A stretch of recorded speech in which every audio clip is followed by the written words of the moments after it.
पाहता Sillod express news. Dhule जिल्ह्यातून एक धक्कादायक आणि हृदयद्रावक बातमी समोर येते। प्रतिनिधी शोभा पाटील। धुळे शिरपूर महामार्गावर आज दुपारी भीषण अपघात घडलाय। सोनगीर फाट्यावर भरधाव वेगाने येणाऱ्या केमिकल टँकरचा चालकावरील ताबा सुटल्यानं हा भीषण अपघात झाला।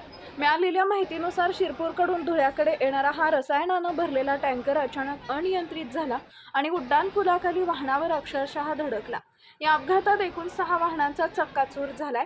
यामध्ये कार, 4 दुचाकी आणि मका भरलेला ट्रॅक्टर ट्रॉलीचा समावेश आहे। तसेच पुलाखालील एका शीतपेय विक्री केंद्रालाही टँकरनं जोरदार धडक दिली।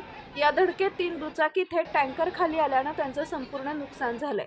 या भीषण अपघातात किमान 3 जण गंभीर जखमी झाले असून त्यांना तात्काळ रुग्णालयात दाखल करण्यात आलं आहे। घटनेची माहिती मिळताच सोनगीर पोलीस ठाण्याचे उपनिरीक्षक ठाकरे आणि बागुल यांनी आपल्या पथकासह घटनास्थळी धाव घेतली। पोलिसांनी तातडीनं क्रेनच्या मदतीनं अपघातग्रस्त वाहनं बाजूला करून वाहतूक सुरळीत केली। सध्या या घटनेमुळे परिसरात भीतीचं वातावरण निर्माण झाले असून पुढील तपास पोलीस करत आहेत।